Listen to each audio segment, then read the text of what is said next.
ओम शांति। मैं विश्व कल्याणकारी आत्मा हूँ।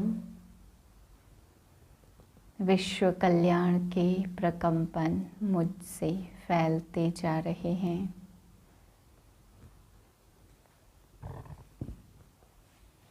चौदह 6/2023 के महावाक्य हैं। मीठे बच्चे, तुम्हारा है सतो प्रधान संन्यास। तुम देह सहित इस सारी पुरानी दुनिया को बुद्धि से भूलते हो। प्रश्न है, तुम ब्राह्मण बच्चों पर कौन सी जवाबदारी बहुत बड़ी है?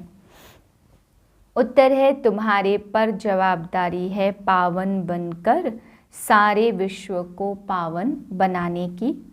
इसके लिए तुम्हें निरंतर शिव बाबा को याद करते रहना है। याद ही योग अग्नि है जिससे आत्मा पावन बनती है, विकर्म विनाश हो जाते हैं। गीत है, दुखियों पर रहम करो माँ बाप हमारे। ओम शांति। बच्चों ने गीत सुना कि हम बच्चे हैं, तुम्हारा जरूर वह बाप है। अब बाप को बच्चे कभी भी सर्वव्यापी नहीं कहते। लौकिक बाप के बच्चे कभी ऐसे नहीं कहेंगे कि हमारा बाप सर्वव्यापी है।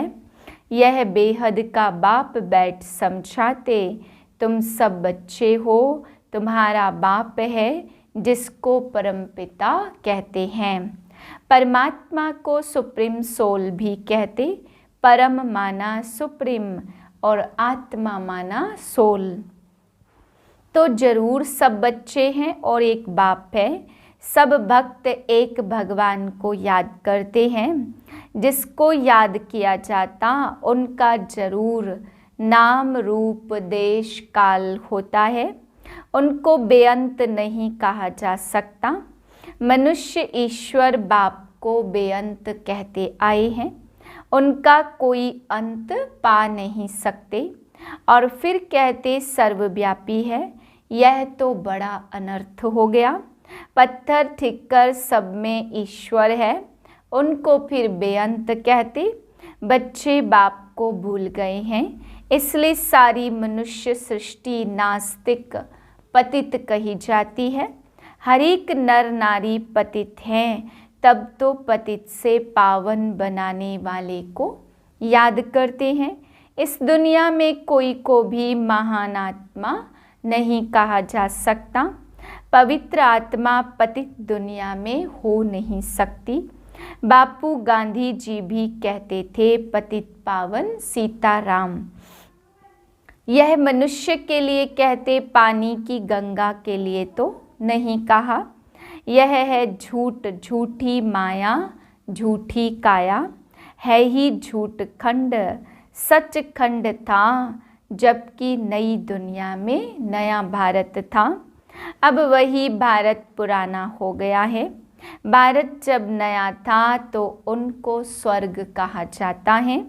जिसको 5000 वर्ष हुए, त्रेता में 2 कलाएं कम हुई। इस समय तो कलयुग है, इसको कहा जाता पुरानी दुनिया। पुरानी दुनिया में पुराना भारत। जब प्योरिटी थी तो पीस प्रॉस्पर्टी थी। भारत की आयु एवरेज बड़ी थी। भक्ति शुरू ही द्वापर से होती है। कलयुग का जब अंत होता तब बाप आकर के ज्ञान देते हैं। मनुष्य सृष्टि का बीज रूप है। सर्वव्यापी कहने से बाप बच्चे का लव नहीं रहता। यह है आरफन दुनिया।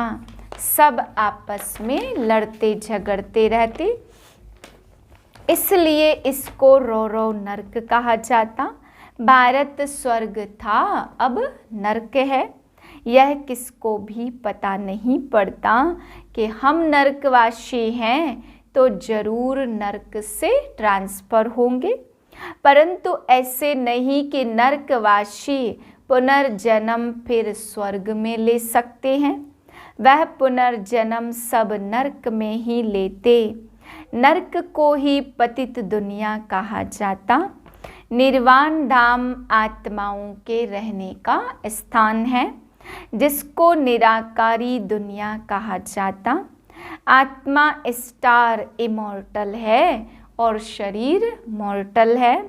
आत्मा को एक शरीर छोड़ दूसरा लेना पड़ता है। 84 जन्मों का भी गायन है। 84 लाख जन्म कहना भी गपोड़ा है। बाप समझाते जो भी आत्मा पार्ट बजाने आती है आकर ऑर्गन्स में प्रवेश करती है, परंतु सबके 84 जन्म भी नहीं हो सकते। सतयुग में जो देवी देवता होंगे उन्हों के ही 84 जन्म होंगे। बाप कहते आगे भी कहा था, तुम अपने जन्मों को नहीं जानते हो, मैं बतलाता हूँ। तुम हो ब्रह्मा कुमार कुमारियाँ। अच्छा, ब्रह्मा का बाप कौन है? शिव। परमपिता परमात्मा को अपना शरीर नहीं है। बाप कहते मेरा नाम है शिव। इस समय सब पतित तमो प्रधान है। बाप कहते यह सारा वैरायटी मनुष्य सृष्टि का झाड़ है। तमो प्रधान रोगी दुखी हैं। समझते हैं कलयुग को अभी 40,000 वर्ष चलना है। बाप समझाते यह है घोर अंधियारा। जैसे बाबा ने समझाया, लड़ाई के मैदान में मरते तो संस्कारों अनुसार जन्म ले, फिर लड़ाई में चले जाएंगे। इस समय सबकी आत्माएं तमो प्रधान हैं। सब एक दो को दुख देते रहते। सबसे बड़ा दुख कौन देते हैं? जो तुम्हें परमात्मा से बेमुख करते।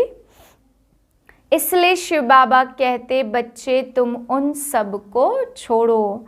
गॉड इज वन कहा जाता। तुम सब ब्राइड्स हो और मैं हूँ तुम्हारा ब्राइड ग्रूम।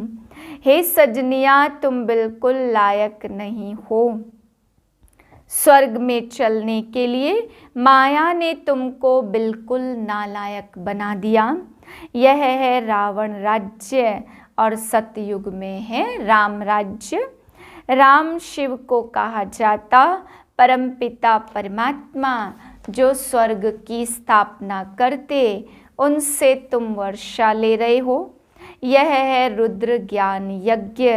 श्री कृष्ण का यज्ञ नहीं है, वही गीता का राजयोग है। परंतु श्री कृष्ण कोई ज्ञान नहीं देते, यह कोई अंधश्रद्धा नहीं है। यूनिवर्सिटी व कॉलेज में कोई अंधश्रद्धा होती नहीं है। यहाँ पर अंधश्रद्धा की बात नहीं है।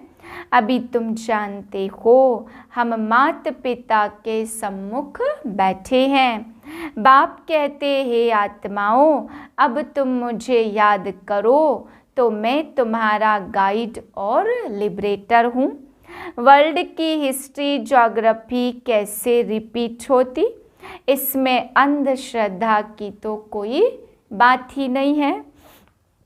अब देह का भान छोड़ो। अच्छा, अब बाप शिव शक्तियों द्वारा भारत पर अविनाशी बृहस्पति की दशा लाते। बाप कहते मैं स्तन का लोन लेकर इसका नाम ब्रह्मा रखता हूँ।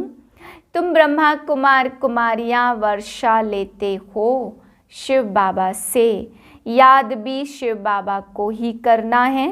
वह कहते हैं मेरा नाम एक ही शिव है। तुम भी आत्मा हो, परंतु तुम शरीर लेते और छोड़ते हो, इसलिए जन्म बाय जन्म तुम्हारे नाम बदलते हैं। 84 जन्म लेंगे तो 84 नाम पड़ेंगे। मेरा नाम एक ही शिव है। योग अग्नि बिगर कोई पावन बन नहीं सकते। तुमने प्रतिज्ञा की है बाबा, हम पवित्र बन भारत को पावन बनाए, फिर राज्य करेंगे। शिव बाबा को याद नहीं करते तो गोया अपने को पतित बनाते हैं। इसलिए फिर धर्मराज की बहुत कड़ी सजा खानी पड़ेगी। तुम्हारे पर बड़ी रिस्पॉन्सिबिलिटी है। बाप को याद करते रहना, यह है रूहानी यात्रा। अच्छा, मीठे मीठे सिक्के लदे बच्चों प्रति नंबरवार पुरुषार्थ अनुसार माता पिता बाप दादा का याद प्यार और गुड मॉर्निंग। रूहानी बाप की रूहानी बच्चों को नमस्ते। हम रूहानी बच्चों की रूहानी बाप को नमस्ते।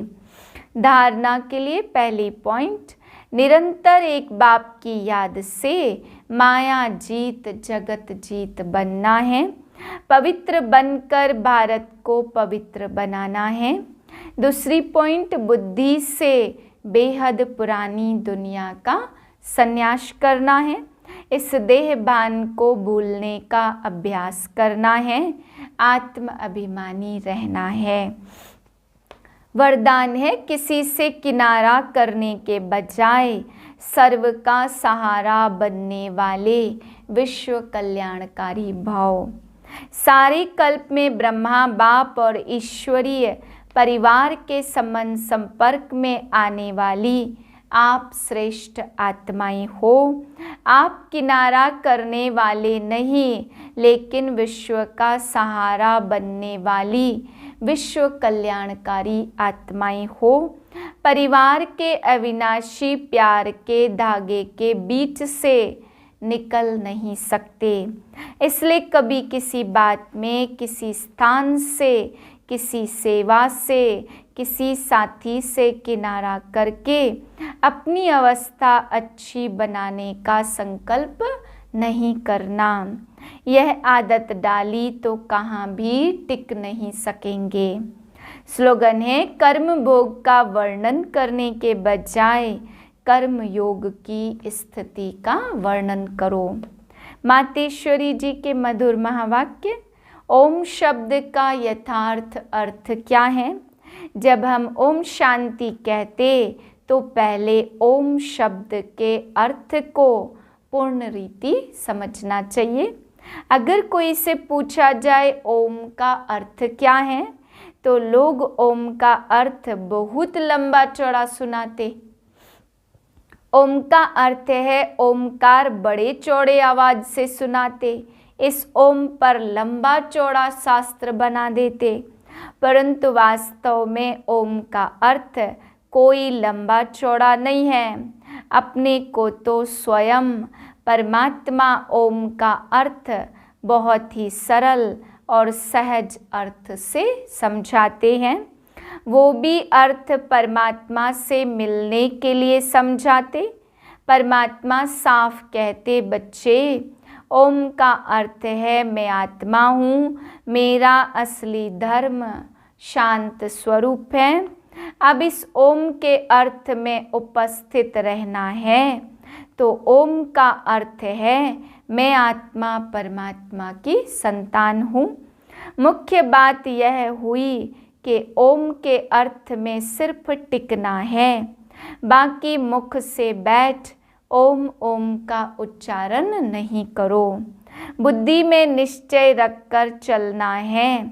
ओम का जो अर्थ है उस स्वरूप में स्थित रहना है।